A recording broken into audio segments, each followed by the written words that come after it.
Buenas tardes, en el día de hoy vamos a tratar un poco acerca del tema de instrumentación, recolección de datos en el proceso cuantitativo para medir actitudes. Vamos a hablar un poco acerca de la escala Likert. La escala Likert es una herramienta de medición que nos permite medir actitudes, conocer el grado de conformidad del encuestado, de conformidad en cuanto en cualquier afirmación que éste nos proponga. También la escala Likert nos sirve para cuestionar a una persona sobre un nivel de acuerdo o desacuerdo que éste tenga.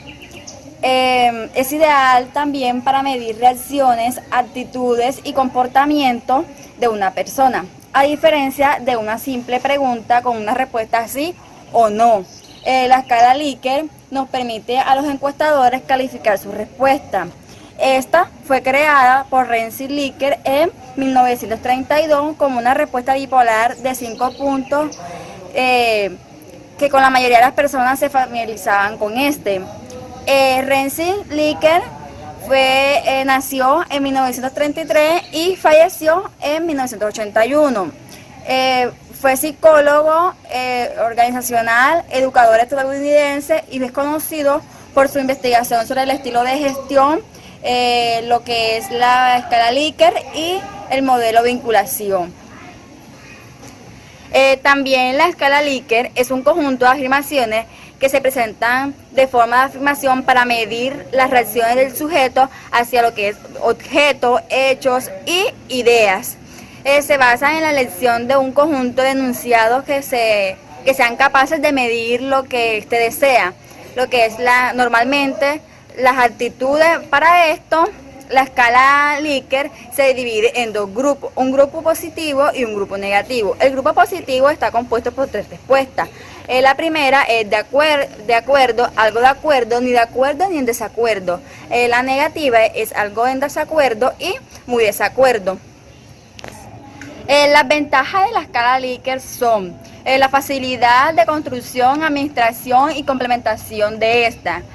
Tiene características de la escala ordinal y se puede tratar en ciertos casos del intervalo. Se le facilita a los encuestadores lo que es la comprensión y la aplicación de esta. Y una de las desventajas que esta también tiene es que lleva más tiempo para realizarla. Los cuestionarios deben ser interpretados por cada afirmación de cada ítem. Las opciones o puntos de la escala Likert se divide en 5 alternativas. La primera alternativa está compuesta por las respuestas muy de acuerdo, totalmente de acuerdo, acuerdo, definitivamente sí, completamente verdadero y mucho. La segunda alternativa es de acuerdo, probablemente sí, verdadero y bastante. La tercera es ni de acuerdo, ni en desacuerdo, neutral, indeciso, ni falso, ni en verdadero y neutral. La cuarta afirmación es en desacuerdo, probablemente no, falso y un poco. Y la quinta alternativa está compuesta por las respuestas muy de acuerdo, muy en desacuerdo, totalmente desacuerdo, definitivamente no y en absolutamente no. Bueno, continuando con la temática de dirección de las afirmaciones, aquí se dice que las afirmaciones pueden tener dirección, sea favorable positiva o desfavorable o negativa. Y esta dirección es muy importante para saber cómo se codifican alternativamente pues las respuestas. Entonces, si la afirmación es positiva, significa que califica favorablemente al objeto de actitud. De este modo, cuanto más de acuerdo estén los participantes con la frase, su actitud será más favorable. Bueno, entonces como pueden observar, un ejemplo que dice: el Ministerio de Hacienda ayuda al contribuyente a resolver sus problemas en el pago de impuestos. Entonces, en este ejemplo, si estamos muy de acuerdo con la afirmación, implica una actitud más favorable hacia el Ministerio de Hacienda que si estamos solamente de acuerdo. En cambio, si estamos muy en desacuerdo, significa una actitud muy desfavorable. Por tanto, cuando las afirmaciones son positivas, se califican comúnmente de la siguiente manera. Entonces, estamos observando el número 5 como muy de acuerdo, el 4 como de acuerdo, el 3 ni de acuerdo ni en desacuerdo, el 2 en desacuerdo y el 1 en muy de acuerdo. Es decir, en el ejemplo se muestra claramente que estar más de acuerdo implica una puntuación mayor, pero si la afirmación es negativa, claramente la puntuación va a ser menor. Significa que se califica desfavorablemente al objeto de actitud. Y cuanto más de acuerdo estén los participantes con la frase, implica que su actitud es menos favorable. Esto es más desfavorable. Bueno, luego están las formas de obtener las puntuaciones, que son las puntuaciones de la escala de Likert, donde se obtienen sumando los valores claramente alcanzados respecto a cada frase. Por ello se denomina escala aditiva.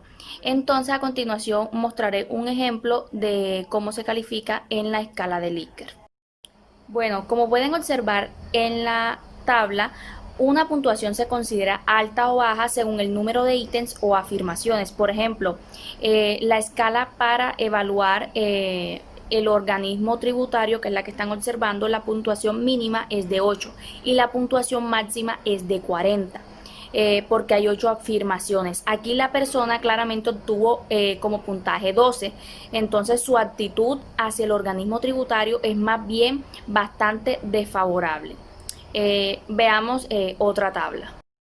Por ejemplo, en esta tabla pueden ver de manera más gráfica que el resultado de la persona que hizo es de 12, entonces aquí se muestra que la actitud es muy desfavorable y pueden observar el número 40, que es el máximo, como una actitud muy favorable. Bueno, la escala de Likert, pues en sentido estricto es una medición ordinal. Sin embargo, es común que se trabaje como si fuera de intervalo. Esto lo señala que puede forzarse no considerarse a un nivel de medición por intervalos porque ha sido probada en múltiples ocasiones durante décadas y claramente las personas están acostumbradas a este tipo de escalas con verbalizaciones con números. Pero otros autores como Vega en 2013, González y Santana en 2011 opina que tiene que concebirse como ordinal y analizarse como tal. Entonces, por último está otra tabla que se explica un poquito de manera más gráfica. Bueno, en esta última tabla pueden observar aquí donde se presenta un intervalo de 0 a 4 o de menos 2 a 2 en lugar de 1 a 5, pero esto no importa claramente porque no cambia el marco de referencia de la interpretación. ¿Por qué? Porque una solución de escala de Likert puede efectuar tanto análisis como variables ordinales como de intervalos y ver si hay coincidencia. Entonces, pues claramente en la gráfica pues se ajusta más que todo el marco de referencia, pero el rango se mantiene y las categorías continúan siendo pues las mismas 5. ¿Cómo se construye una escala de Likert? Primero que todo, avanzaremos con unos pasos siguientes para lo que es la construcción de la escala de Likert. Como primera medida, se elaboran los enunciados. Como segundo paso, se establecen las opciones de respuesta. Tercer paso, se aplica la escala. Cuarto paso, se asignan puntajes a los enunciados.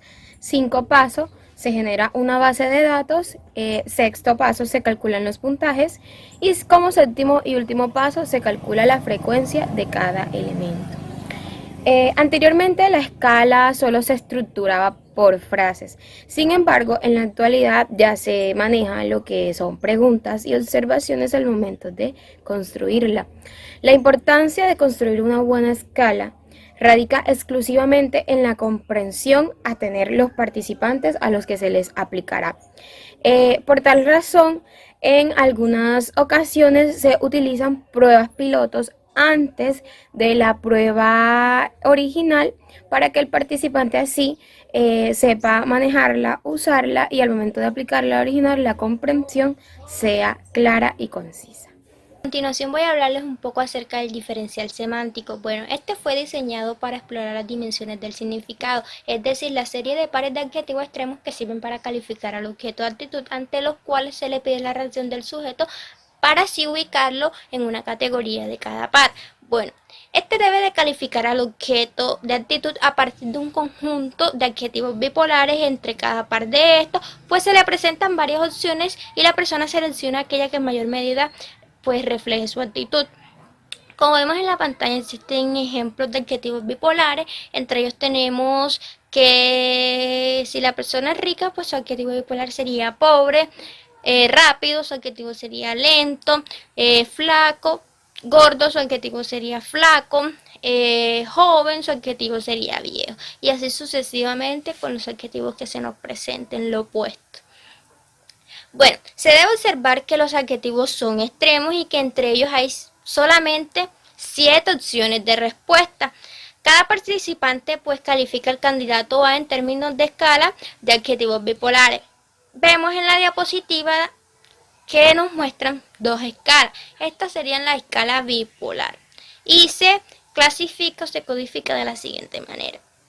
Si el sujeto considera que el objeto de actitud se encuentra muy estrechamente, pues se ubicaría en la primera posición. Vemos que del lado derecho tenemos lo que es injusto y del lado izquierdo tenemos lo justo, con 7 opciones de respuesta para ambas escalas, pero aquí la diferencia es que si yo considero que el candidato A es muy justo, pues lo haría en la primera posición. En cambio, en la segunda escala lo ubicaría en la primera posición, pero del otro extremo, como muestra la pantalla. Puede darse el caso de que el sujeto considera el objeto de actitud solamente estrechamente, pues ya sería ubicado en la segunda posición, en la segunda línea, en la segunda opción de respuesta para ambos extremos, para ambas escalas de los extremos. También vemos que si se considera medianamente, pues quedaría en la tercera posición para los dos extremos, para las dos escalas en los dos extremos. Puede darse el caso de que se considere que el objeto es neutral, es decir, ni muy justo ni muy injusto. Como sabemos que 7 es un número impar, pues quedaríamos del lado derecho y del lado izquierdo 3 opciones de respuesta libre y se ubicaría en la posición número 4. Bueno, cuando les mencionaba en el ejemplo de que entre cuanto más considera el candidato A, pues más me acerco al extremo justo y así viceversa. Cuanto más injusto lo considero, pues más me acerco al extremo opuesto. Bueno, a continuación voy a hablarles acerca de la codificación de las escalas. Es decir, los puntos o las categorías que se pueden codificar a la escala de diversos modos. En la primera tenemos que pues existen maneras comunes de codificar el diferencial semántico. En la segunda posición tenemos que codificar del 1 al 7 o del menos 3 al 3, pues no tiene ninguna importancia siempre y cuando el sujeto sea consciente de la interpretación que le está dando a la escala. En la tercera tenemos que si la escala, por ejemplo, oscila entre 1 y 7, pero nosotros queremos descartar todos los números negativos, que sería del menos 3 al 3, pues simplemente utilizamos la escala del 1 al 7. Vemos aquí que hay otra escala, donde los adjetivos desfavorables están en el lado derecho y los favorables están en el lado izquierdo. Cuentan con 7 opciones de respuesta, pero aquí la diferencia es que en la primera escala contamos con números positivos y números negativos que van del menos 3 al 3. En cambio, en la segunda todos son positivos y van del 1 al 7. Podemos también encontrarnos de que, por ejemplo, si el correspondiente no tiene la suficiente capacidad de discriminación, pues se le reducen las opciones de respuesta a 5 con la misma similitud. De favorable derecho, es decir, amargo, un ejemplo. Favorable izquierdo, es decir, dulce. En la primera escala, del 1 al 5, todos positivos. En la segunda escala, del menos 1 al 2 positivo con negativo. También podemos dar el caso de que se le reduce a 3 opciones de respuesta. Malo, derecho. Favorable, bueno. Pues iría entre el 3 y el 1. Todos positivos. Segunda escala, menos 1, 1. Negativos con positivo. Bueno.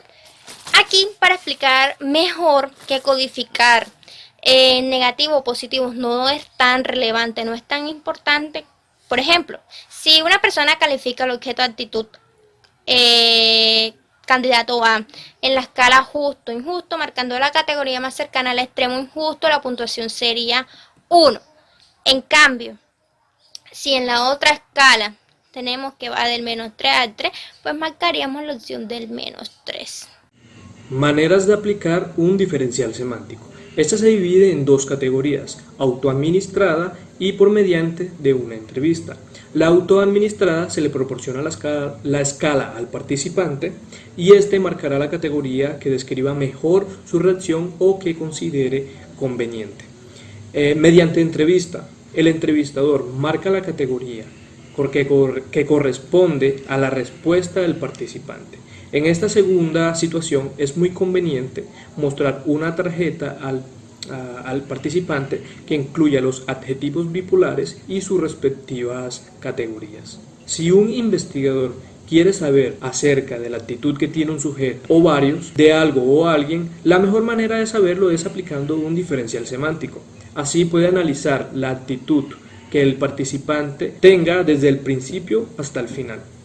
En este siguiente ejemplo tenemos parte de un diferencial semántico para medir la actitud de un producto consumible.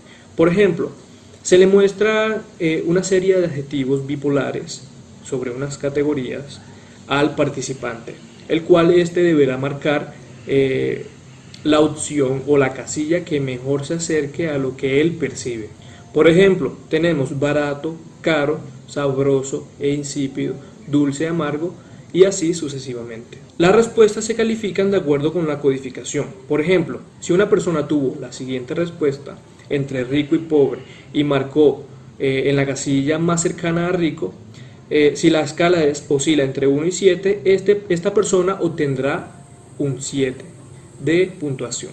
En ocasiones se incluye la codificación en la versión que se le presenta al respondiente, con el propósito de aclarar las diferenciaciones o las diferencias entre las categorías.